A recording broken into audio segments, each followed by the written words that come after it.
So unfortunately, we got to be pretty tight on everything today. What's up, everybody? Welcome. Forgive me. I am getting over some sickness. Yay. Always fun. But let's not waste time with that. I may have to go through a coughing fit or two. But in the meantime, Drew, let's talk about Trump and Iran. Trump's got some serious talk for our boys over in the Middle East. This is... we're on a timeline, Drew. We're on a timeline. He doesn't mince his words at all. He definitely came out swinging. I love a Trump tweet. Not that I love them, but it's just one of those things that he gives other people kind of basis to jump off of. Because what caught Meaning my, he's good for content. he's Trump is freakishly great good for for content. content. There is no doubt about that. It makes me a little sad, but hey, here we are. Yeah, pulling the tweet up now. He actually had Benjamin. By the way, good morning, chat. Hey, It's wonderful how's to have you everybody here. doing? Happy Tuesday. I hope you're everybody's enjoying weekend my was very good. white voice. Hope you enjoyed Star Wars Day. May the Force be with you. May the Man, Force be same. Oh, yeah. We have our own like video. We should probably show it at some point, but we shouldn't start there. Okay, Did you not see our own post? We did? Before you started here, we made like a really it is one of the coolest things we've ever created. It's awesome. Oh, it's one of our characters like in a Darth Vader vibe. Anyway, we'll Love get to it. it. We'll get to it. Get to But that. first, All right. We got a bonus for the chat. So yeah, like Trump tweeting and then Benjamin Netanyahu, the president Wow. of Israel. I like the way you say his name. It's like frustrating because I just feel like it's fire adding more fire to the fire. And Yes, I don't know what to do with this. This is like- escalatory. Exactly. So I read that and read it for the people real Yeah. fast, and then we'll talk about it. President Trump is absolutely right. Attacks by the Houthis emanate from Iran. Israel responds to the Houthi attack against our main airport and at the time and place of our choosing to their Iranian terror masters. So to me, I can consider this an act of war that president of a country saying we will respond with an attack back. But the original tweet that What part do you consider an act of war? when he says and Israel will respond to the They Houthi got bombed attack. first in their defense. Yes. You shoot bombs at fucking America, we're coming at you. And Israel knows how to respond, as we have seen since October 7th. Yeah. So my thing is now you're going against another nation and not just another group. It's not saying we're coming after the Houthis. It's like, okay, we're coming after Iran. And that's where it gets like country versus country is a little bit different than we're going after this terror cell. Maybe I'm just still blinded by the war on terror in the 2000s that I'm like, okay. I mean, I won't say that they're not different. Let's get to Trump's actual post first, and then I'll give my breakdown. This is what Trump tweeted March 17th, 2025. Let nobody be fooled. The hundreds of attacks being made by Houthi, the sinister mobsters and thugs based in Yemen, who are hated by the Yemeni, I think. Yemeni people, all emanate from and are created by Iran. Any further attack or retaliation by the Houthis will be met with great force, and there is no guarantee that the force will stop there. Iran has played the innocent victim of rogue terrorists from which they've lost control, but they haven't lost control. They're dictating every move, giving them the weapons, supplying them with money and highly sophisticated military equipment, and even so-called intelligence. Every shot fired by the Houthis will be looked upon from this point forward as being a shot fired from the weapons and leadership of Iran, and Iran will be held responsible and suffer the consequences, and those consequences will be dire.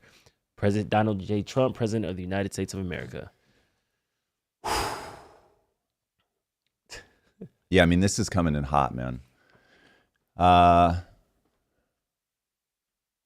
So I understand kind of responding back to the attack, but this is just another war in the Middle East. It seems like that's brewing because they're already Gaza, Palestine. That conflict has been going. We actually sent attacks on Houthis to safeguard the trade. That was the whole signal gate.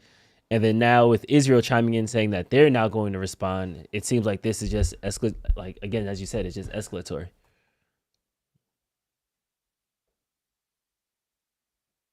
Yeah, this is really this is very serious, Drew, in terms of where this kind of thing could end up. I don't know how to reconcile the Trump who wants to be seen as a peacemaker and the Trump who is very aggressively giving Iran no off-ramp. Yeah, it doesn't seem like this is going to reduce this. This is not going to reduce in scale anytime soon. And at this point, Netanyahu is just starting another war. To me, like terrorism just seems convenient. Like it's one of those things that like you can point to it, you can blame to it. You say they attacked us. This is what happened. Now let's bomb everything. But there's no finite. There's no end.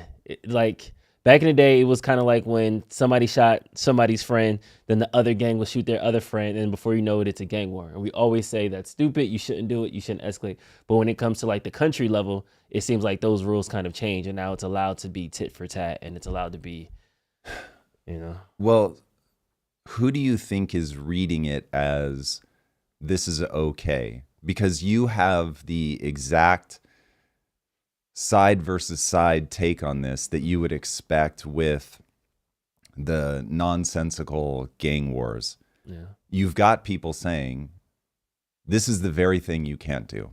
You've got people looking at Israel and saying, this is a genocide. You guys are the perpetrators of genocide. You've got people saying that doing this kind of escalatory retaliation is the exact problem. And the reason that I think that people are so unable to look away from what's going on with Israel, Palestine, as the flashpoint for all of this, is because both sides have a legitimate reason to complain. And as you try to go, when you find yourself at that impasse, you try to like backtrack to be like, well, okay, sure, they've both been wronged. So who started it? And you try to backtrack it that way. No matter how far back you go, it's always going to be tit for tat, meaning it is going to be impossible to find the actual moment where all of this started. You've got religious clashes that make this impossible to tease apart from what's the morality of the situation, how ought we behave. And so that quagmire really does come down to what is somebody's value system. And so you can learn a lot about how somebody parses the world by how they view what's going on in Israel, Palestine.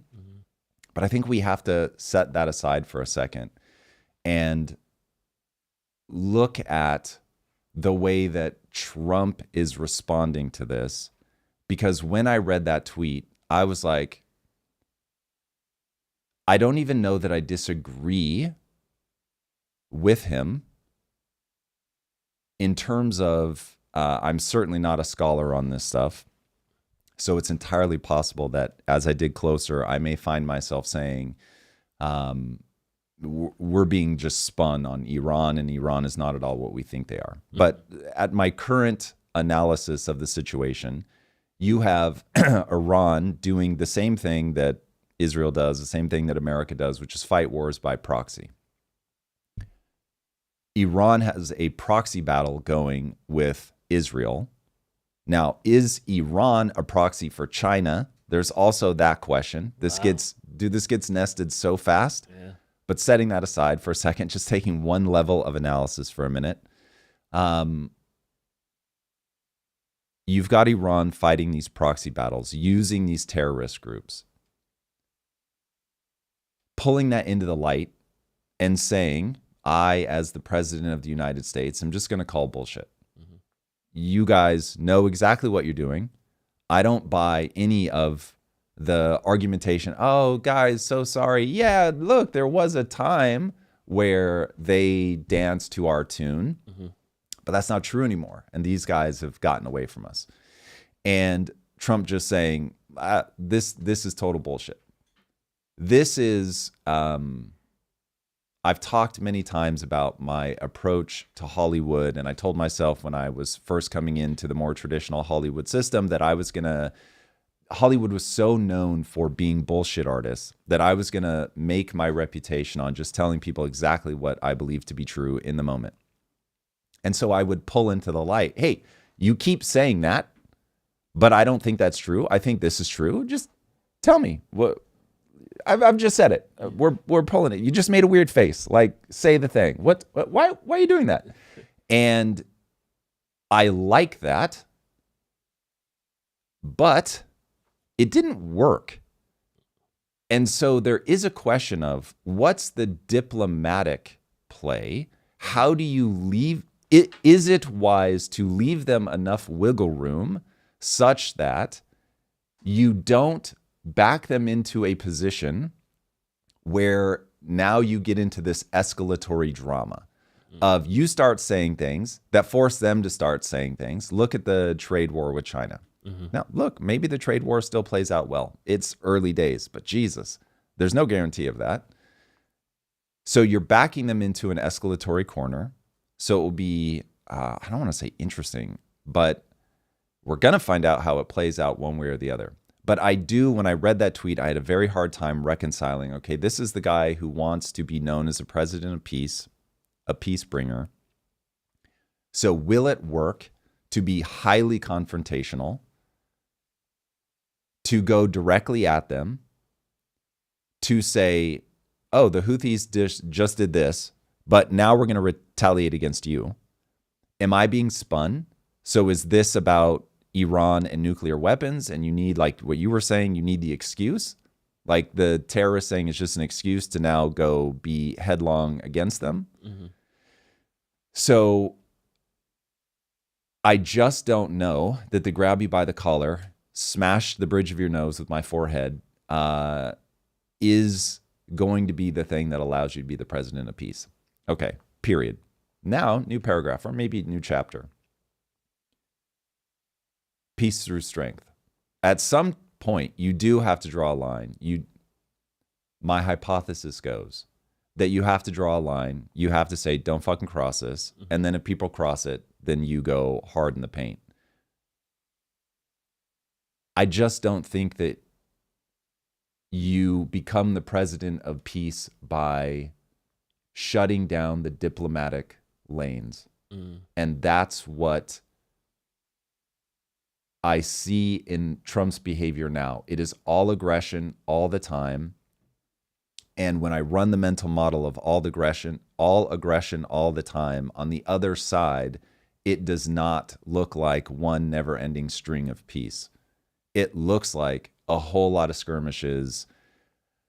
I mean, potentially war. Okay. I'm going to say one more thing, and then I'm going to trust you to start adding some structure to this. Because while I'm doing my best to speak slowly, I know that I'm fractaling. I grow. Fractal. I grow. I am fractaling on purpose because I think all of these things are connected, and I think that mapping out the connections is going to matter in terms of actually figuring a way forward that isn't fake, that isn't Pollyanna. Okay. Ray Dalio said something that he always says it in his way, which makes, I think, the real message sometimes get lost. And the real thing is, the brakes are off now. There's no stopping this. Now, what this is important to map out. And this is, you had a stable world order, but it was stably headed towards a cliff. And you were going to be totally at peace until, like Wile E. Coyote, you look below your feet and you realize there's nothing there, and you're just in free fall.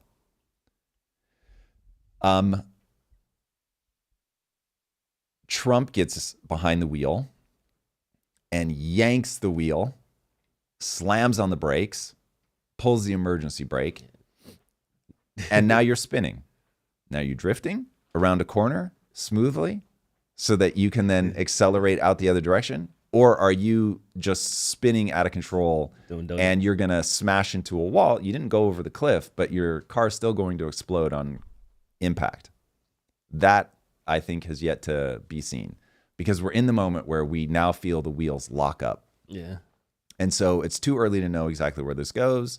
But when I think about how, when you're training to be a lifeguard, the first thing they tell you is when you go to save a drowning person, they will happily drown you to stand on your shoulders to get that next breath of air.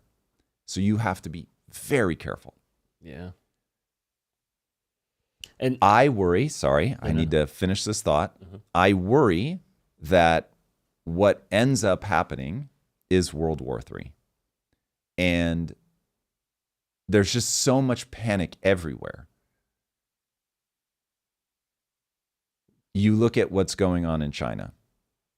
Hard to know what's really true, but economic woes with what they had. It seems like they're living through their 2008. Mm-hmm. So China's in trouble. So they've made it very clear, rhetorically, if nothing else, we're willing to have whatever kind of war you want to have. Okay? That's your military peer, military and economic peer telling you they're ready to throw down however you want to throw down. Mm-hmm. You've got a war in Russia. You've got a war in the Middle East. You've got an economic war with China. You have extreme tensions between Pakistan and India. Mm-hmm. You've got China coming down on Pakistan's side. You've got some not entirely clear relationship between China and Iran and Russia. You've got people in South Africa with the kill the Boer speeches taking land.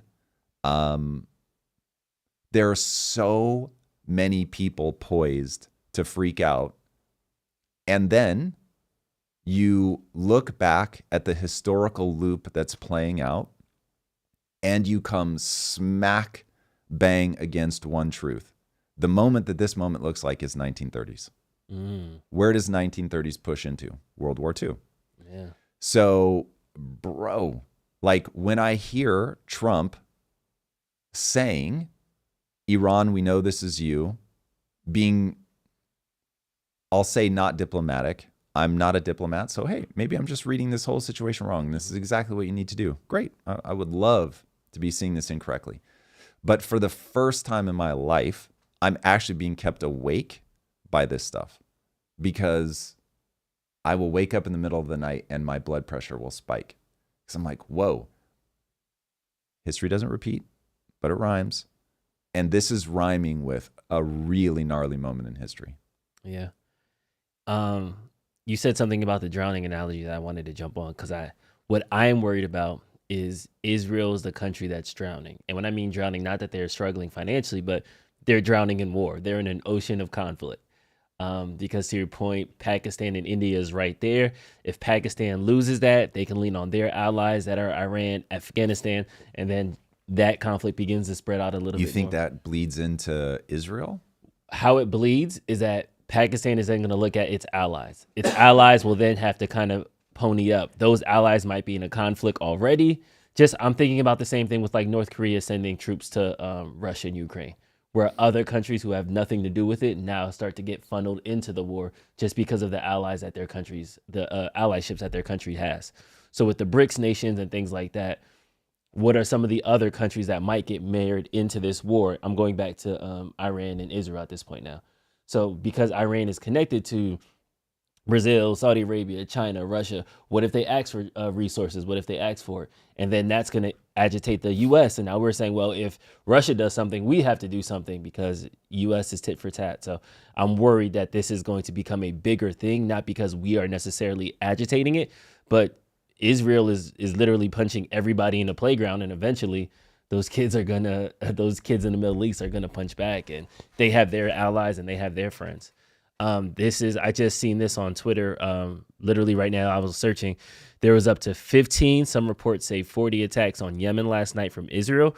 But one thing that was confirmed is that there was at least 15 airstrikes at the Sana'a International Airport inside of Yemen. So they completely abolished the one of the airports in Yemen in response to the Houthis. So that's they're saying they're bombing their infrastructure, and that's a major blow to them. But this is to me, this is not like a tit for tat. You bomb us, we drone strike a village. Like, they took out a complete airport. I don't think the Houthis are going to take that running. Are they now going to run back to Iran, ask for more resources, try to bomb an Israeli airport? This is where the spiral kind of happens in my head. Taking a step back though for a second, because it's easy to get caught up in the war of it all. But you said something about diplomacy. Do you think that, is there a line where we have to say, sorry, Israel, you have to do your own thing? Or do you think that it's just one of those things, allies have to ally? Like in the 1930s, is there going to be a Churchill moment that we're just going to get pulled into it and then we have to? Well, so I Mm-hmm. A lot of this is going to come down to what's the relationship between Russia, China, and Iran. Mm-hmm. I think we have to keep our eye on the prize, which is China. China is who you need to be paying attention to. Full stop. Yeah. Is there a point at which the U.S. says, Israel, you're on your own? Yes, of course. Are we at that point? Probably not anywhere near.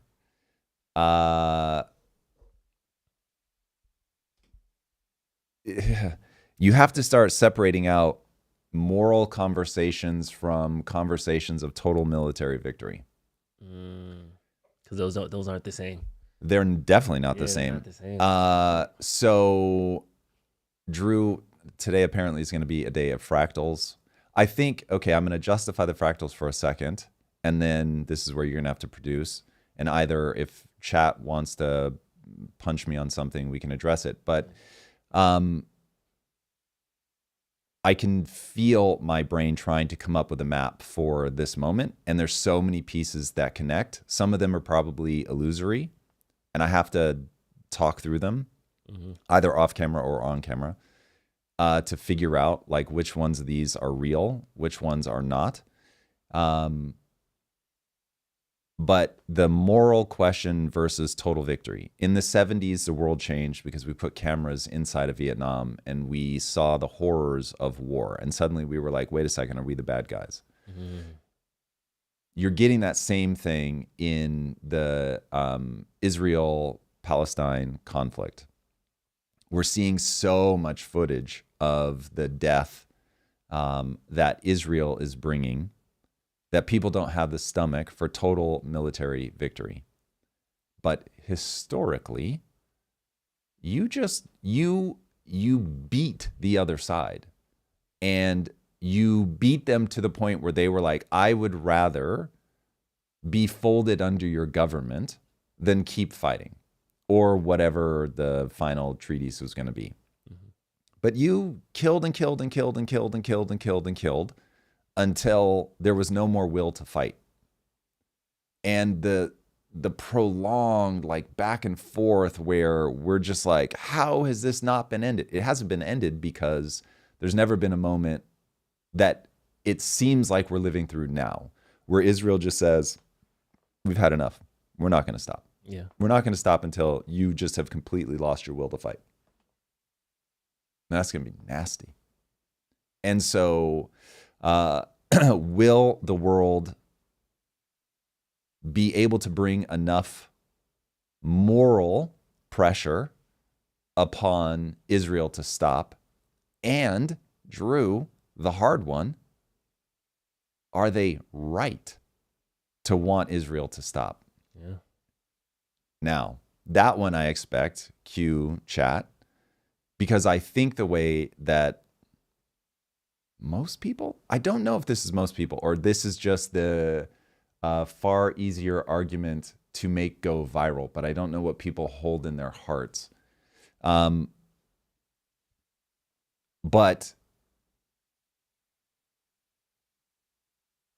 the way that I clock the Israel-Palestine conflict goes like this. Jews are persecuted the world over. They decide we have to have a homeland, and they run the European playbook that we ran on America on the space that is now Israel. And they're like, all right, well, they have one advantage, which is it's an ancestral homeland, so something that they can lay claim to. I don't know that matters, but it seems to, for people from a moral standpoint, it seems to matter a lot. To me, that's whatever. But anyway, they use immigration, and they bring a ton of people, and they're just like, hey, come here. And eventually we'll have economic and political power, and then we'll be able to plant a flag and say this is Israel. And it worked. And needless to say, the people that were already there are like, no, I don't like this. Just as I won't like it if America loses its culture due to immigration. Culture, not like there's a war fought. I won't be happy if we lose our culture because of immigration. They didn't like losing their culture due to immigration. Say what you will, but that's, to me, that's the place to draw the line of like, how did this start? I get it. There's a whole bunch of history before that as well. But that one feels pretty meaningful. Just like, do Americans squabble over how Native Americans were fighting against each other before Europeans got here? No, like at some point you just have to say this was a much bigger event. And the much bigger event was we wiped motherfuckers out with smallpox. Then we killed the rest. And the people that somehow managed to make it through all that, we put on reservations. And then we just fucking moved on. Israel exists. So it's now a country. And if you fucking invade, well, people like that word. If you run a big terrorist attack, FAFO. Yeah. And now they're going for it. So the question becomes, I think everything hinges on whether you go, well, Israel shouldn't exist full stop, and therefore everything they do after this point is horrific, which I can't wrap my head around that, because every country everywhere, literally every country everywhere, is the result of these are the people that won. And so there is some sort of timeline that stretches out behind people, and they say 100 years is enough time, 1,000 years, whatever the number is. There's a point at which you go, well, France is legit now. Belgium is legit now. But at some point, that shit was conquest. So we run an algorithm in our brains. And I don't know if it's just that Israel-Palestine is recent. And so it's like, well, hold on a second. That shit happened in the 40s. So fuck those guys. I that's the only way that I can map the Israel-Palestine thing. Okay, so that's a huge part of that fractal. Again, I think all eyes need to be on China. I worry that peace through strength in a short period of time looks like punching somebody in the face. And that just may be true, but I don't like it. And so I don't know what I expect people to do with that. It is just, I will be very confusing to people if they don't understand that I don't like it. If they think that I'm like, oh, well, that's just the way it is. Yay. I'm just saying there's something about the human mind that I find cruel. I don't know. But I don't like it. I don't like living in a populist moment. None of this feels good. But at the same time, people will gobble up as much power and control as you allow them to. Okay. I'm fractaling so hard. Oh, yeah. You're cooking right now, though, so I give it to you. Man. So there's two conversations happening in the chat right now. One side is, let's define American culture. I don't want to necessarily get pigeonholed in there because I know you have a definition of American culture. I just want to wrap up international conflict right now. Is there, in your opinion, and no, you're not the president, disclaimer, is there something that Israel can do that you think would allow us to take a step back, or do you think we're just in for a pint, in for a pound? Like we're going. What would Israel have to do where I'm like, yo, bro, we gotta like fuck those kids? Yeah, America needs to kind of take a step back because.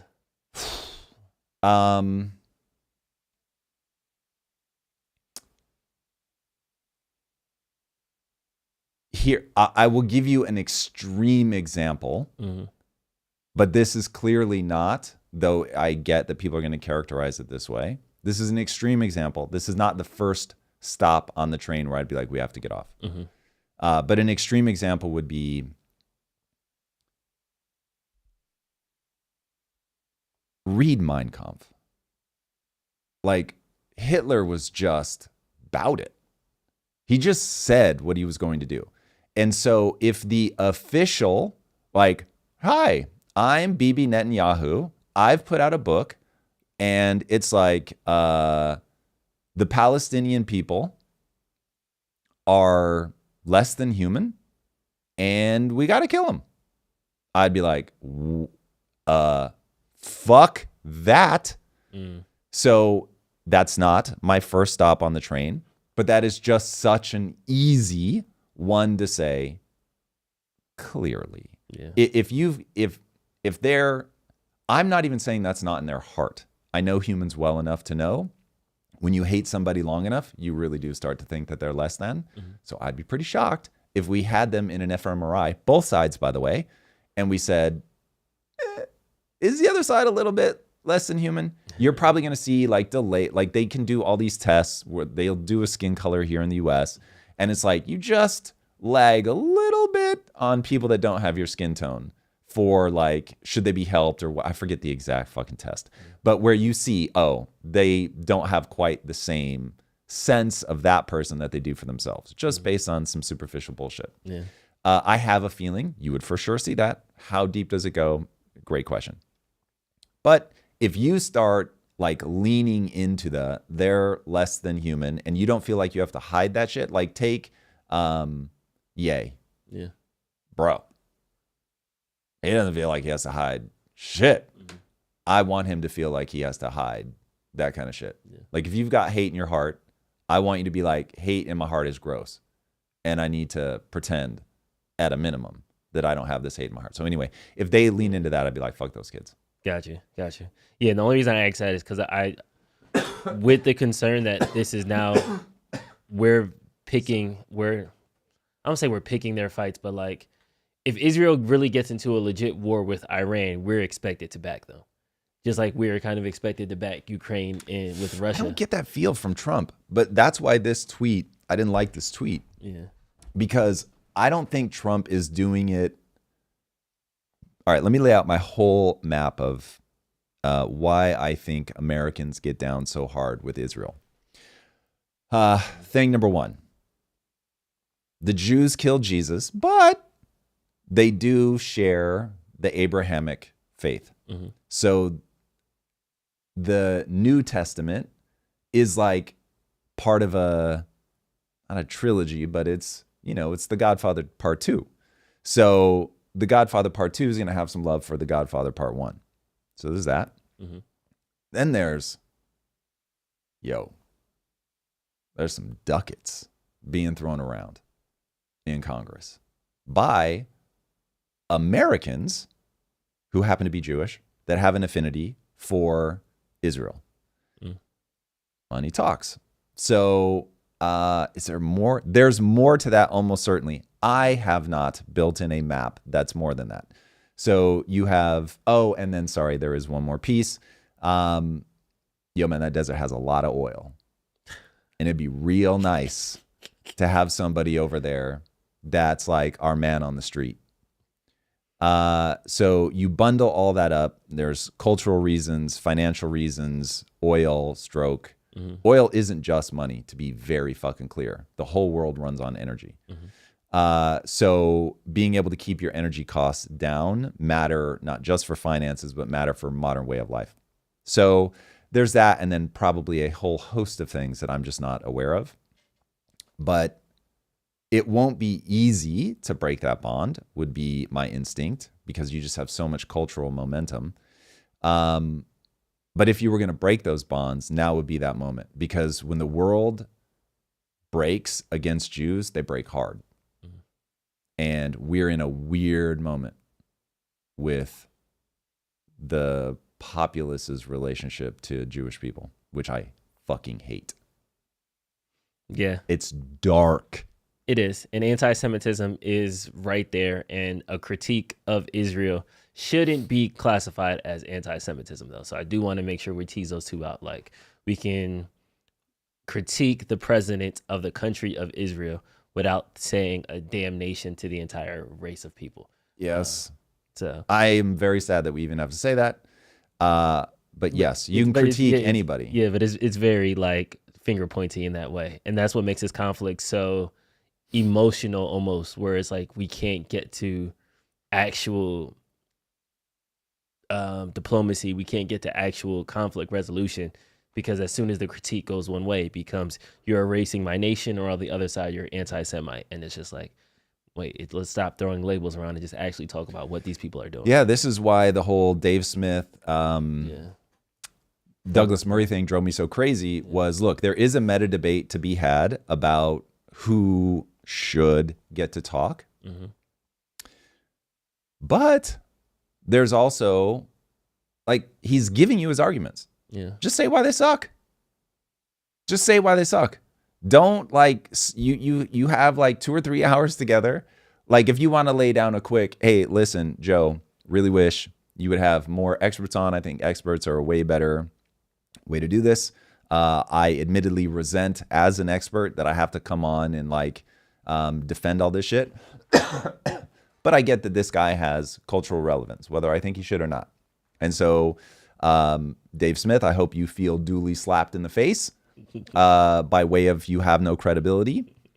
But now I'm going to dismantle your shitty ass arguments and then actually dismantle them. Point by point. Yeah. And if you can't dismantle them, they may not be as weak as you think. And so my fractals need to have bounds. Yeah. I have another fractal there, but I'm going to stop. I appreciate it. Fractal. Hey, I stopped myself. How dare you?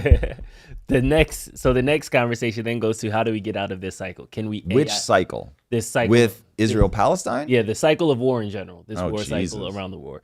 Can we AI our way out of it? Yes. This is all economic. It's all economic until it becomes religious. I'm using this as a segue point into our main story today, which is the Cold War between China and AI. And there's something that Alexander Wang pointed, who's the CEO of Scale AI. He helps other AI models train, like he labels data so they can train their model.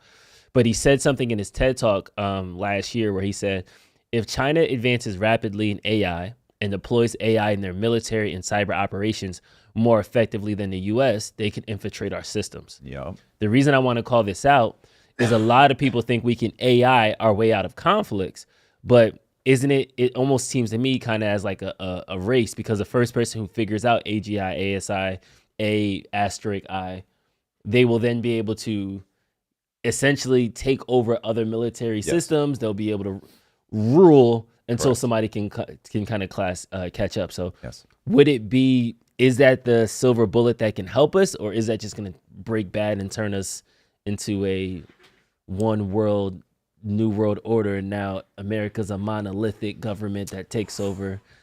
Give me the time frame you want me to answer this question on. Ooh, where we are now, some people are estimating AGI from like 2 to 5 years. So I would say like 5, 6. So what year is this now? So like 2030. What year is this now? 2032. Like, so like next 7. Okay.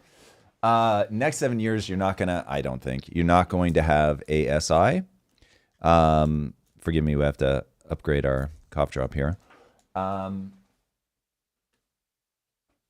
So in the next 7 years, I think that you're watching all of this play out from, you're not watching it play out. You are racing to make sure that you don't lose the AI build war, because once AI begins to adapt itself, you can have 20,000 years of innovation in a single night. Wow. I wish I meant that figuratively. I mean that literally. Sorry, Eric. I'm not sitting weird. 7 years is the cusp. So that's where it's going to get weird. And every word out of my mouth assumes that there is no wall that we're going to run into from a compute or energy standpoint. So I want to be very clear. If we stall out because of that, then it's a different story. But I don't think you end up in a one world government until your like ASI has won and it's doing its thing. Mm-hmm. The transition period from now to ASI is going to be replete with blood. Alexander Wang took out a full ad in, I think, the Wall Street Journal that said, I think it was aimed at Trump, we can't lose the AI race. And the reason is that in the interim period before the active faith vision that I have of artificial superintelligence, where it really does have our best interests at heart, because why not? Yeah. It will be a almost religious war where people believe this is how life ought to be run. China has a system, the West has a system. And so whichever one of those value sets wins ASI, they win the interim period. Because again, I think that ASI can outsmart communists, can outsmart capitalists, and just make something better.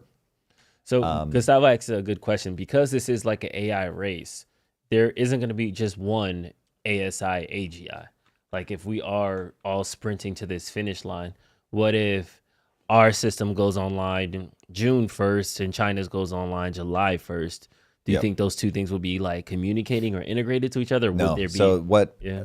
First of all, please remember, I will speak aggressively, but I am well aware that I may be mismapping things. I'm so sorry about the coughing, guys.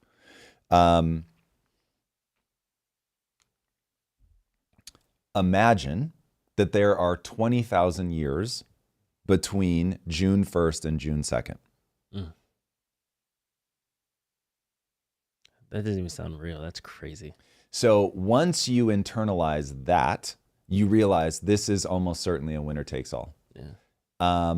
It probably won't be like that. It'll be first there's 10 days between June 1st and June 2nd. And then there's 20 days between June 2nd and June 3rd. And it just extends on where you have a doubling speed of some ridiculously short period of time. And then after, I don't know, 100 doublings or something, you get to that like insane 20,000 years in one night kind of thing. It's what they call fast takeoff, where it just starts training itself and becomes so efficient so rapidly. Yeah. We had our conversation with Andy Weir that drops later on today. I'm excited about, but he had made an interesting point about ASI where he said he's less bullish on it because he doesn't think that it will necessarily lead to, the AI dominating, because he doesn't think that we were going to give AI those types of controls and levers. And there was a point of like kind of dissension between you two. But I think that that's an interesting perspective, because a lot of times we think once AGI happens, it immediately will kind of integrate our systems and then start to just kind of autopilot create on its own. The right way to think about it in the short term is humans leveraging a very powerful tool. You don't need AI to break bad for AI to become problematic.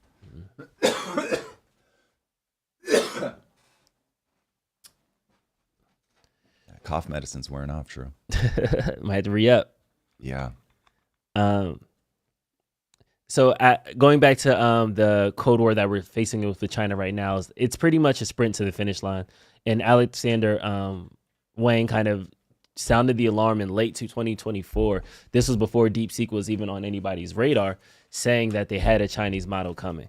He also talked about the chips embargo and how China is now getting around that with up to $50,000 or 50,000 H100 GPUs, which are the most powerful chips at that time. So we're seeing that China is doing everything it can to win it. And then to your point, it was a Washington Post ad on January 1st, 2025. Were you sharing the screen that time? Yeah, there it is. He released a full page ad in the Washington Post on January 1st on Inauguration Day to tell Trump that we need to win this AI war. So this seems like this was something that he's trying to sound the alarm at. This is like priority one for us.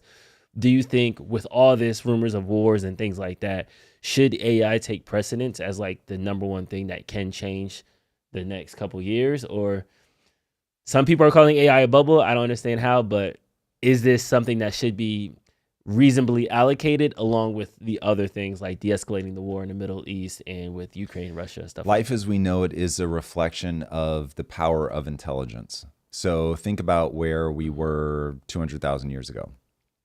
And now look out your window. There were 66 years between the Wright brothers and landing on the moon. Wow. That's intelligence. So I don't understand. You would have to have an algorithm running in your brain that says artificial intelligence will hit a wall. And the models that we're using, or the method that we're using to train LLMs, there's some limit to what it will ever be able to do. Mm-hmm. It will never understand the laws of physics, whatever. I always forget the guy's name. I can picture him so clearly, but I forget his name. I think he's at Facebook, who is just like, this LLMs they're never going to understand the laws of physics. So if he's right, then okay, it's a bubble. It's already incredibly transformative, but all the things that I'm imagining will never come to pass, at least not with the way that we approach it.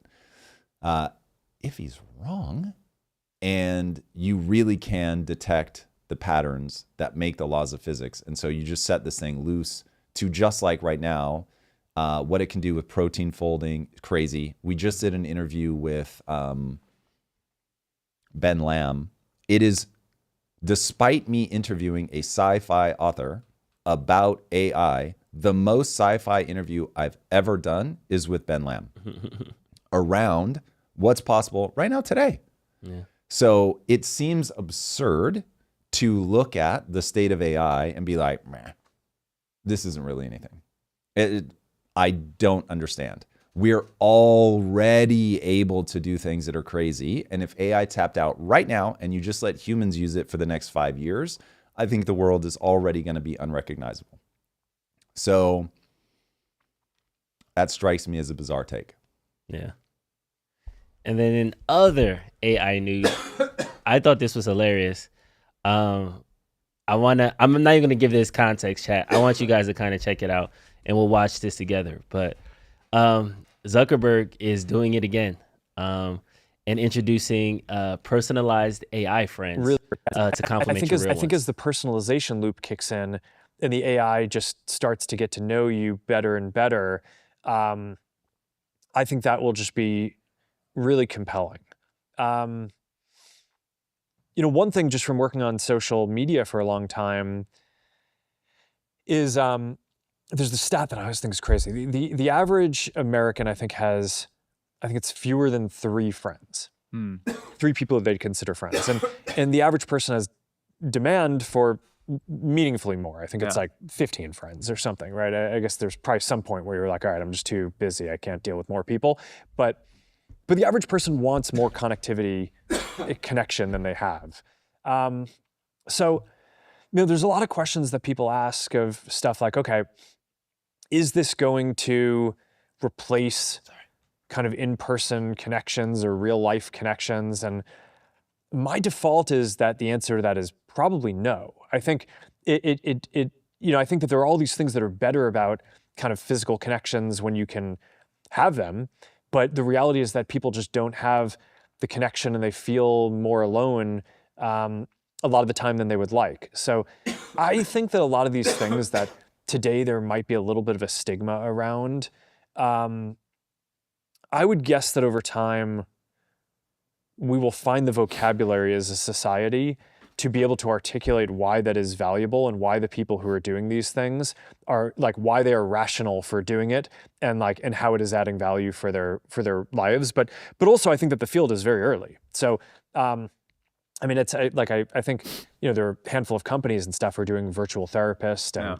there's like virtual girlfriend type stuff, but it's very early. Virtual therapists, virtual girlfriends, I feel like those are things that we kind of seen on the first iteration of this. AI friends, like that seems like dead internet theory times 1,000. Like that's warning us about that. Like, what's your take on AI social media friends? Like, I guess it's just gonna be people that comment on your stuff, people that people that you could DM stuff to. Like, that's I think it'll be a little bit different than that. Mm-hmm. So I have just a completely unhinged take on AI. So I understand. I actually have deep empathy for people who think I'm out of my mind with AI stuff. So because I don't have an addictive personality, none of this stuff scares me for my usage. If I had kids, though, I'd probably be way more worried about it. Mm-hmm. I think this is super powerful. I think if people know how to put it in a box, it's going to be incredible. In that, I've never had a creative partner more enjoyable to work with than AI. So just from I feel the way that I want to feel in my life, it's really been extraordinary. But just like I believe that people need pushback you need to be chased by a lion. You need friction in your life. You need the tension between right and left. Marriage works partly because you have somebody looking at you like you're out of your mind for something, and they make their best case for why you shouldn't do it that way, and you have to compromise. So I fully understand if the only people in my life, people in quotes, were AI, it would derange very fast because they're not able to hold that tension. They tell me what I want to hear. But there are aspects of my life where that's really wonderful. If I have the ability to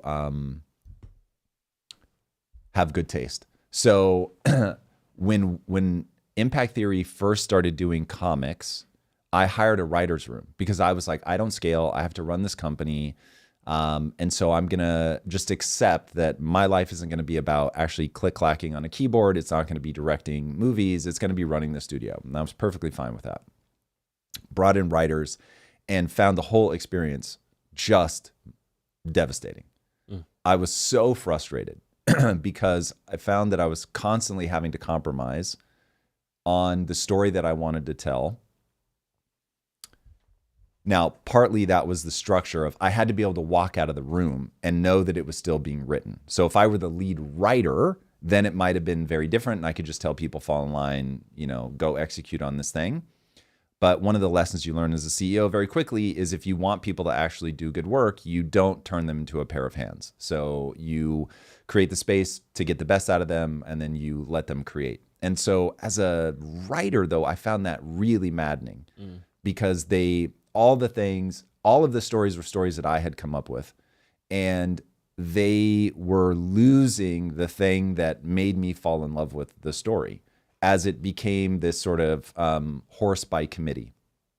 So look, fully admitting that some of that was the setup of the way that I was running the room. Amazing things have come out of writers' rooms. I don't want to deny that. Yeah. But I found it a very frustrating endeavor.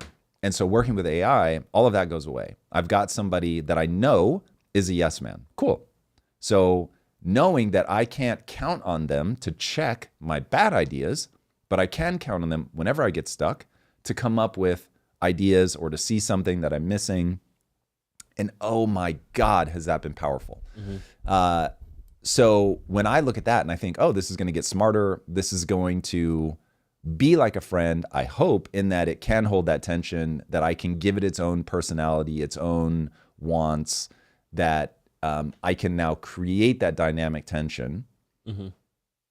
I think it could be extraordinary. I think that AI will understand things about us that we won't understand about ourselves. And I don't know where the line will ultimately be between, do I need sort of fallible humans? Is there something lost? My default assumption is there is something lost when you're not in the messiness of just what humans are like. But admittedly, when I really stretch this out over a long enough timeline, call it 100 years, people live inside virtual worlds. Period.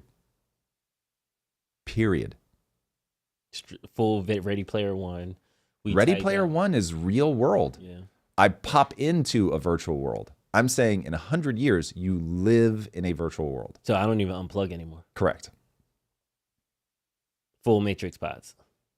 Full Matrix pods. It will just be so much more interesting.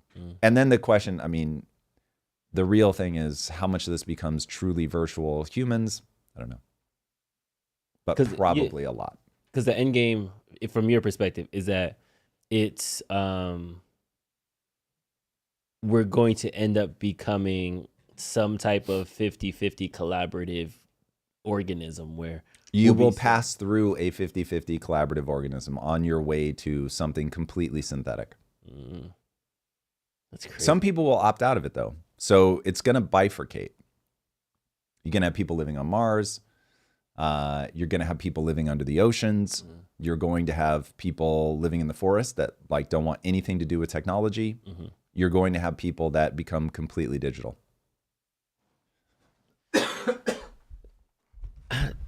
I hear it. I see it. I feel like there's certain things that just can't be replaced. But at the same time, we see it now. Like there's people who are chronically online. There's influencers. I remember my first job. I was at a company, and there was this influencer, huge following. She didn't know how to have regular conversations. Like I would talk to her, and she would be like, "Yeah," and like it was she was, gang, gang. It was like she couldn't like sit in the room, have like a intimate person to person conversation. It was always kind of sort of like, well, I'm not trying not to like identify her by like trying to like voice her or nothing, but it's like it would always come back to like a, hey guys, today we're going to like, it's almost like she was talking in third person. That would be like the equivalent. Mm-hmm. So we're seeing people who are having their social skills broken down. So I guess maybe over 100 years, I could see it going to zero. We're just completely, I don't know, but there's the touch grass in me is like, nah, we're going to have to unplug. We're going to have to turn off the TV. We're going to have to eventually see the sun. Like there's certain things that just won't go away, but I guess maybe it will. Again, this all comes down to what timeline you want to talk on, because when you start looking at synthetic biology and our ability to alter that stuff, the reality is you just go change this allele such that I don't need the sun, or change this allele such that I'm not as beholden to my microbiome. This is why right now in this moment, I want people to understand you're having a biological experience. But what happens when you can manipulate your biology? Some people will just flat say, Drew, it isn't what God wants. And that's why I'm saying this breaks violent. I think everybody that imagines a hyper-technological future also imagines the human religious impulse to push back. So have you ever seen the movie Contact? Oh my God, Drew, it's so good. It is so compulsively watchable. And in that, there's a terrorist group, religious in nature, that tries to stop them from building, I don't know if you'd call it it's not a time travel device, but sort of. It does faster than light travel. And so it is, that's the reality of the human mind. Yeah. Like, I'm not going to make it. You're not going to make it, because when you look at that future, you're like, I want to go live in the woods, or I want to live in the 90s, which is where I think 90s this is goes. At this point, right? 90s was sort of perfect tech. And it's funny. So I'm going to need full credit for this, because I wrote about this. It's got to be almost 6 years ago now. But now I'm starting to see memes about people saying 90s were the ideal tech. Because when you start thinking through this, you go, okay, I don't want to lose the internet, but I don't want the internet to be what it is now. And so, okay, I need that first edge where I could get all the information. I didn't have to go to a local library. But I don't want it to invade my life in the way that like social media invades people's lives. And so you just email, MySpace, you end up sort of late 90s, early 2000s. That's where people, I think, will go to. Going too much farther back than that, I think it'd be tough. You'll get the homesteaders that completely do I think his name's Paul Rosalie, that like he lives in the Amazon rainforest, has lived there for like 19 years or some crazy shit. So you will get people that do that. You'll get people that go to Mars. You'll get people that go to the moon. Those people, that'll be a mix of people that want technology and don't want technology. But anyway, you'll get whatever flavor you want. But there will be a lot of people that I think that lean in to tech. Sheesh. We have Where's Chad at? They've got to have feelings about all this stuff. I mean, we bounced out of Israel, Palestine without hearing what they had to say. That seems impossible. They had to feel some kind of way about that. Okay, this is Chat's portion. Let's read through this. Have we already warned Chad that I have to bounce today at 7:30? I didn't. That was a surprise. So Chad, AOL started the internet. AOL ruined the internet. I will defend AOL till death. That's the thing that made me want the internet. You remember AOL, AIM? Like I barely engaged with that, but yes, I do remember it. Things went downhill after Nintendo 64. That's hilarious. Oh yeah, Grand Theft Auto got delayed a year. Really? Yeah, it's not coming out till May 2026 now. Whoa, they finally announced. Yeah. To me, I thought it was always 2026. I didn't know it was coming out this year. So I don't know that I think people just assumed. Yeah. I don't know that they announced a date. But really fast, sorry. For people that weren't here when I made the announcement, I had skin cancer. I had to have it removed from my face. So if you're wondering why I have a bandage on my face, that would be why. I have to go get some of my stitches removed. So I have to drop today at 7:30. How did surgery go? Well, thank you, Bullish Future. It was fast and painless. The only super lame part of all this is I got sick in the middle of it. So that sucks. So I'm actually way more traumatized about getting sick than I am about my face. But here's the thing. I don't know how bad the scar is going to be. The fucking surgery was a lot bigger than I expected because they were downplaying the whole time. And the guy that did it, everyone wants you to look at it. Yeah. I'm like, I don't want that as a part of my mental map where I can literally see the muscle under my fucking skin. So I was like, no, I don't want to look at it. And he was like, oh man, this is no big deal. Literally, Drew, I'm not paraphrasing. This is no big deal. You need, because I kept asking, like, can I do this? Should I do that? Like, you don't need to worry about this because I'm like, no, I'm going to do hyperbaric oxygen. They're like, what? Like, you're over dramatizing this. And I'm like, bro, this is my fucking face. And so the guy that did the removal just kept downplay. Oh, it's no big deal. This is so small. I've seen people way worse, like one and done, because I did what's called Mohs surgery. So they go in, they try to like cut out as little as possible. And you then go check it under a microscope while you wait. And then you come back and you remove a little more. So he comes back in. He's like, oh, one and done. We got it. Like, dude, I'm telling you, this is no big deal. I see way worse. You're good. Go to the plastic surgeon.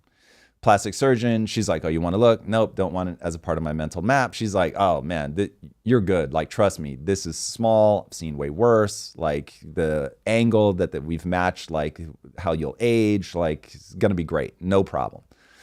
So I'm thinking, oh shit, like this really must be small. And all I saw was like, he had drawn dots around the biopsy and tiny, Drew, like literally a centimeter. I mean, it was really small. And so I'm like, oh, maybe this is like pretty chill. And despite me telling my wife not to, she had looked while they were removing it. So I'm like, oh, she didn't freak out. So like this, we must be good. And then they start sewing my face up. And I'm like, there's a lot of stitches. Like, can't be that small. You keep sewing. And so. And she's like, literally, so the guy that removed it said, she's going to do 3 stitches. You'll be done. So I am literally thinking 3 stitches. Mm-hmm. So 1 stitch, 2 stitch, 5, 10, 15. I'm like, so somewhere between 15 and 20 stitches. Wow. And she's like, you should look at the sewn up bit because I think she was kind of proud of the work. So I'm like, yeah, let me see that. I was like, motherfucker, this thing's like 2 inches long. So anyway, I'm going to have a 2-inch-ish long scar on my face. Will it be a little line? Will it be a horrendous scar? I have no idea, but we shall see. You just can't let it get in your head. So that is what it is. This Deicide, I love that. He said Tom wakes up with John Travolta's face on like Face Off. That would be hilarious. That's awesome. Yeah, no, I'm on my anime villain arc at this point because I've got the scar to match. So nice. That's how I'm seeing it. No, 6 scars, Billy Goat. That's what everybody keeps telling me. Yeah, Lisa has been shockingly like pro scar. But of course, the one thing they tell you is, hey, like don't lean forward because it puts a lot of pressure on your face. You don't want that on the wound. Mm. Guess what coughing does? Pressure on the face? Yeah. Man. So that's my only fear. Tom, talk about Marvel's Superman Sentry and the Thunderbolts. I haven't seen it. Yeah, I saw it this weekend. It's interesting. Is it good? Yeah, it's kind of the vibe. Marvel lost its juice, man. Yeah, but here's the thing. Kevin Feige's initial 4 phases is the greatest thing to ever happen in cinema. I mean, just absolutely unbelievable. I don't think anybody can go on forever. I'm looking at your face. Your face says you don't agree. Because it's one of those things where it's like, is it the best if it nets a negative decline after? Of course. What? Nothing like that is going to go on forever. No, but it's not that it's going to go on forever, but it's like the after effect of that, I think, has left us with worse movies. I don't know what you mean by that. So is this like an anti-Jaws, anti-Star Wars stance? No, that's a good. Let's compare eras for a second. And this is a fractal I'll take credit for. So if we go to Fractal. like Jaws, Jurassic Park, Star Wars, Godfather, I'm trying to think of any like 70s, 80s movies. Those run of blockbusters. Mm-hmm. Those, in my opinion, created iterations of those movies that pushed the culture forward, that made movies overall better. I think superhero movies, and I'm using that, like Marvel movies, started a genre of movies that bled into other roles that then made the next generation of movies after them become less good. I feel like since the Marvel era, the theater ecosystem, the cinema ecosystem has been worse. I'm not saying it's Kevin Feige's fault. He did the best with what he says, but I think that it just changed our calibration of how storytelling actually should work. And it's almost like if Marvel superhero movies became a genre that affected every other genre that it shouldn't have. It's almost like if rom-coms came out and now every movie had a happy ending and somebody holding flowers in it. Like it just had like a negative externality to other movies around it. But you went to film school. You're the buff here, so I don't know. Here's the thing. I think non-experts should be able to talk. So I don't think what I'm Douglas about Murray to say, what I'm about to say does not carry more weight than what you said because I went to film school. So here's how I think about that. People will make whatever kind of movies make money. So if you're traumatized, you're mad at culture. You're not mad at Kevin Feige. So the reality is streaming came along. And again, Kevin Feige is the GOAT. He took $1 and turned it into $1 billion. So like, I'm not. It's not his fault. Yeah, no. The storytelling that built up to Endgame, dude. How many movies was that? Like 24 movies or some crazy shit. Unbelievable, just unbelievable. And I remember watching that, going, I don't know if I can beat him. That with my mindset, that's hard to take on, where you're like, whoa, that's not a fair comparison though, because he had 2 decades of IP to mine. He had what he had. He had what he had. Yeah. And I'm not going to make any excuses. So anyway, I was completely blown away. I think that the whole drama there is really about the change in what makes money. And what makes money is video games just ate everything. I did a Hail Mary pass this weekend of research of like comparing anime to video games, just content. Mm-hmm. Do people consume more story-based video game content? So not even like, do they care more about video games, which obviously people do. Do video game story-based content around video games, does it get more views than story-based content around anime? So you mean like take out Fortnite, take out Call of Duty? We're only talking about like one player mode, story mode type thing? Or I'm what? talking about Dream Server, Dream SMP. Got you. Like people making hour-long videos on YouTube set in the Minecraft world, shit like that. Yeah. And it's like a 5-to-1 ratio. From anime? Video games just ate everything. Sheesh. All people care about is video games. So video games ate the world. Streaming completely changed the dynamic. Mm-hmm. And so that's just that. Yeah. And given that TV has a lot of energy and there's a lot of amazing things being made for TV, I'm not going to be super mad about it. Mm-hmm. It's just things change. And I think our audience is old, if I can be so blunt. And so I think people are going to get this. But if you're young and you can hear my voice right now, there's something very weird that happens in, call it your mid-40s, where you begin to have enough distance, you've seen enough things repeat, that you realize, oh, the world's always changing. And there was an illusion when I was young that the world is static, that MTV will last forever. And then you realize, oh, no. Like that had a window, maybe 10 years, 12 years, something, where it was like really hot. And then it just fades away. And so all the things right now that seem forever, they will fade away. And there will be a new thing in its place. And there, just as no man can ever step in the same river twice, all these cultural moments, they come and they go. And so spending time lamenting that movies have changed or whatever, all the world does is change. Change is the only constant. 100%. Ribsy said, and then they reboot it, and then they bring it back. We'll see. Like if he means the Marvel Cinematic Universe. No, I'm just talking about in general. Like the world history repeats itself. They don't make movies like that anymore, and then they just reboot the old movie that they made. Yeah. Do you think though? I always borrow your quote: "The don't go where the puck is going, like go where." Don't go where the puck is. Go to where the puck is going. Yeah, that. I think that we're having that moment in movies now, where I do think we're gonna break into the other direction, and there is going to be a second wave of indie films. My only blurriness is the distribution model, just because with AI and social media and YouTube, where it's going to appear is the only like question mark. Where in the 90s it was Miramax and all these other kind of indie studios that was going straight to the theaters. I don't know if we're just going to see a swath of YouTube Oscar nominated movies, or maybe they're going to get uploaded straightly to X, or there's going to be some streaming platform that is only about that. But I think that there is going to be a anti-blockbuster movement, because I do think the Goodwill Hunting, kitchen soap, like the kitchen counter soap movies, like those old dramas. What? You never heard that saying? Was it kitchen sink movies? Can somebody help me out?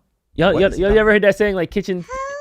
Yeah, thank you. I got that from Ben Affleck, actually, in one of his interviews. He was like basically the old like. We talking about soap operas? No, like the Goodwill Hunting, Dead Poet Society, those type of movies that were like mid-cap dramas that don't they don't make those indie films Yeah. for sure. There's no market for that. There's no straight to video anymore. Yeah, they don't make those types of films anymore. Yeah, it's kitchen sink drama. Yes, that is the thing. I've literally never heard of that ever in my life. Kitchen sink drama. Yeah. No idea what that is. Well, I am 53, guys. Sorry. Is it 63? I forgot how old I was. 53. 53. Thank you. So yeah, it's one of those things. Like art house films, I guess one of those things. But I do think that there's going to be kind of a nuance in that as we go against like the big blockbuster. I don't think not soap dramas. If there isn't money in it, it's not going to get made. So it's only a question of, does that bring people to streaming? If it brings people to streaming, they'll exist. If it doesn't, there won't. YouTube will bring hyper like fractionated things, because now everything will be able to find its audience. So with AI, you're going to see, because the cost will go down so dramatically, that you'll get those kind of things back. But I still think people want to, as much as they can, watch the thing that their community cares about. Now, the communities are going to be a lot more, and they're going to be a lot smaller. But furries going to watch their furry movies, their furry TV shows. Anime heads are going to watch their anime shit. It just like, that's just how it'll be. So we're just going to segment. So the whole like shared reality, everybody going to see this one movie, those days are kind of... I think you'll still get that within groups, because I think that we do long for a shared experience. But there might only be 20 people in your group. And why not? You can make something effectively for free for those 20 people. Yeah. So, hey, it will feel in some ways like a golden age, but in other ways, for anybody that lived through like the 80s and 90s where there was a shared reality, that was pretty dope. But the thing is, I wouldn't go back. I wouldn't want to be re-blinded. Yeah, I know we can't kind of put the toothpaste back in the jar. I just think that I'm getting to that age where I do see things repeat.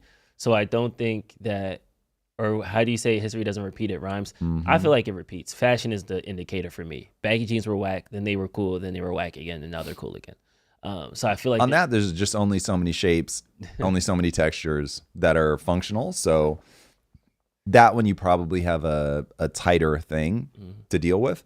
But yes, the human mind only likes so much variation. It's just that quote really comes from looking at history. And the problem is that history is so complicated that nothing is ever exactly the same. Yeah. Like, for instance, when Germany invaded Russia, for whatever reason, it was like the coldest winter, not ever, but the coldest winter in a long time. And so if the normal things had held, they would have been fine. But I mean, thanks for everybody that doesn't want to be speaking German right now. Thank God. For whatever reason, there was like a crazy ass cold snap. Yeah. And so they just got fucked. So that's why it will rhyme, but it won't repeat. There's just too many factors. And last topic of the day, a robot goes crazy. Dude, this one worries me. This is the second one of these that we've seen, but this one really goes ham. If you're not watching it's really, if it makes contact with you, like that's straight to the hospital. Do not pass go. Those are big, heavy metal fucking arms, man. Sheesh. And now I don't know what they were doing, so it could have been somebody was just fucking with them, and like it has a swing your arms mode, and they just thought it would be hilarious. Who knows? But that is bad, dude. Because the one that I always think of is if you have a robot like that that's heavy walking around your house, and it doesn't notice that there's something slippery on the floor and your little dog is behind it and it slips and falls, it didn't do anything to attack your dog. It's just heavy and made of metal. Yeah. Your dog gets crushed, game over. So there's going to be a ton of that. I mean, there's people, dude, what is his name? Dennis Prager, slipped in a shower, fell, quadriplegic. Jeez. Happens. So accidents are going to happen no matter what. But I think we're going to feel some kind of way when a robot kills our dog. And there's going to be that blowback. People are going to be outraged for a week and a half, and then it's going to come back. But that's the thing. Like, you can't prevent that. Like, that's just one of those things where, you invent the plane crash. Like, it comes with the territory. So. Yep. We'll just see. We'll see how much willingness people have to deal with it. Don't know. It's going to be tough. But hey, it's nothing compared to what we've got going on with the geopolitical climate, which I really do find myself obsessing over. China. That's really the one that has my full obsession. Like, where does this go? How does this play out? What's the state of China's economy? How is the trade war going to play itself out? America's lost its mojo. I've been thinking about this a lot. And as my producer, this is probably a conversation you and I really need to have. Like, has my whole life been building towards this moment? Or am I delusional and I'm trying to cram something into the mental frame that I've built? Meaning, I have been obsessed with mindset. Mm-hmm. I've been obsessed with building businesses. I've been obsessed with telling stories. And I'm now obsessed with, call it world affairs. Mm-hmm. This moment is about telling America a new story so that we will stop being fucking lazy, whiny, entitled people, so that we get our groove back before we lose the technological race, which, God forbid, could become a military conflict with China. But when I look at the way that America has lost its belief in itself, I'm very sad. Very sad. Is that something that can be culturally changed, or is that the equivalent? Yes, 100%. Guaranteed. The question is the only way to change the culture so much pain and suffering that weak men make hard times and hard times make strong men, and then multiple generations of pain and suffering later, they rise up? That's the only part I don't know. So the question is, with my interest and skill set, can I even contribute a drop into the ocean? I don't know. But that's where I'm like, I can't tell if this really is a simulation and everything that I've been focused on my whole life is leading me to this moment, or if it's like, yeah, no, you're just trying to cram something into a worldview that you've happened to cobble together. Oh, okay. Let's do it. Let's take it there. I think that there's been this a bait and switch of the social contract with the citizens in America. And I think that a decade ago, 2 decades ago, insert time frame here, there was a social contract where if you do A, B, and C, you'll be able to get 1, 2, and 3. And I think as this new generation comes closer and closer and they get older, they're starting to realize that a lot of times the things that they thought, the effort and the motions and the things that they thought they were going to get from their actions, they stuck to their 1, 2, and 3. They are now feeling defeated because it didn't kind of get here. Oh my God. This is the best. You are quite literally the best. Bless you. I texted her a while ago, Chad, asking for some Dayquil. Am I supposed to just act like I don't see this? I wish I had filmed that. Really good. That was incredible. Sorry, guys. Tom asked me for Dayquil. Thank and God. you were Thank on you such so a much. big thing. I was like, I don't want to disturb you, so I was trying to call onto the camera.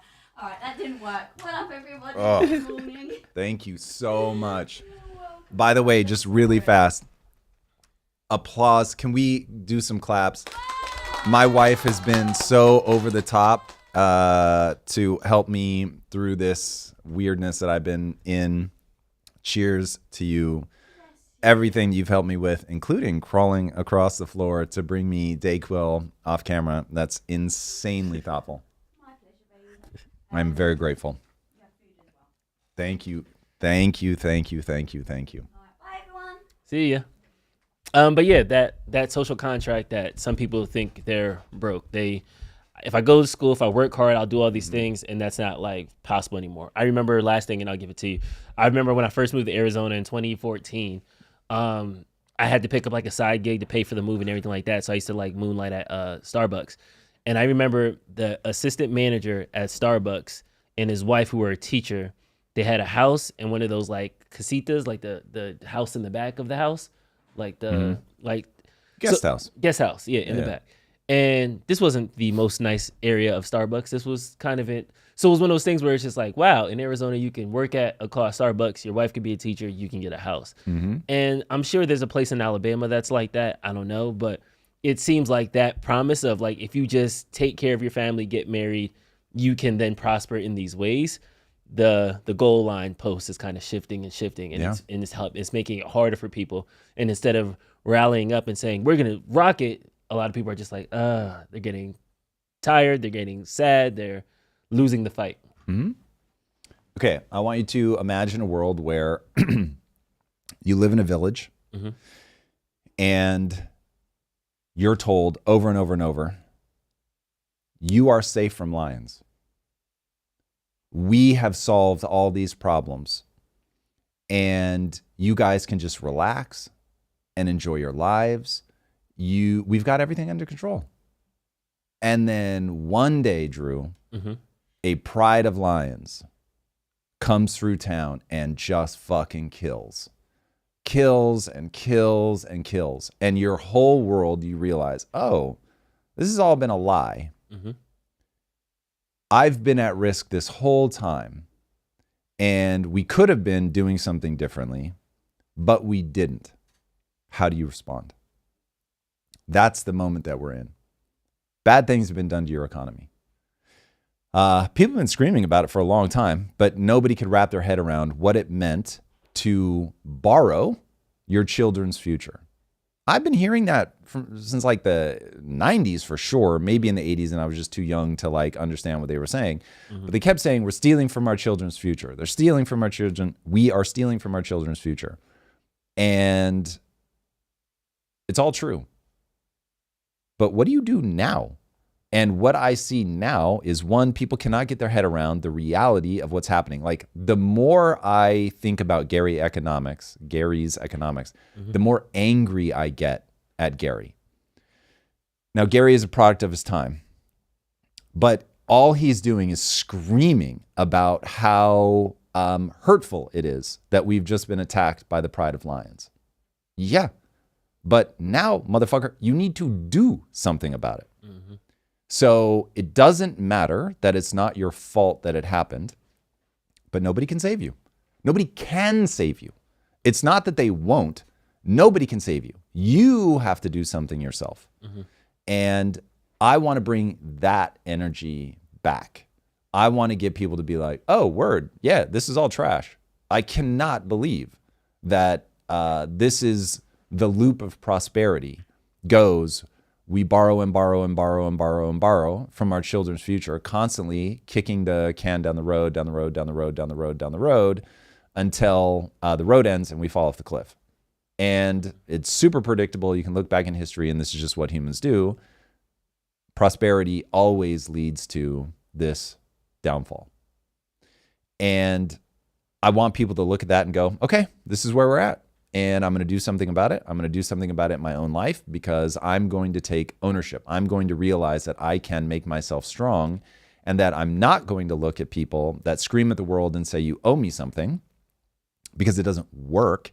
Yeah. And I'm going to say, yeah, the world fucked me, and I've just got to do something. Action cures all. I'm going to move forward. Whatever is true is true. I'm going to face it. And that's the energy. As Jocko Willink would say, we're hopelessly in debt. We have stolen our future has been stolen from us, just to put it in the voice of the young. Mm-hmm. Good. How am I going to make this the best thing that ever happened to me? Because that is the situation that I'm in. And right now, the energy that I see is lamentations. It is kill the kulaks. Tax the rich. Take it from that guy. Yeah.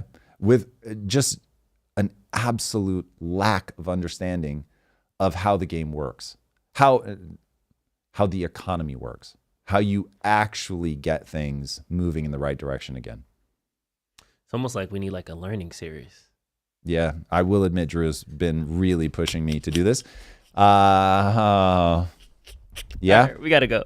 There's no end. All right, kids, I got to go get some stitches pulled out of this face. Thank you all for joining us. As always, it is absolutely wonderful. The greatest gift you can give us is your attention. And so I'm honored that you choose to spend this time with us. We really are trying to get on and stay on that schedule. Drew, our numbers have been our punishment for not being consistent. With the issues I had to go through, this one's all on me. I will try to write it all and get us moving in the direction. Anyway, love you guys, and we will see you. What day is today? Tuesday. We will see them Thursday. All right. Till then, peace. Love you. Later.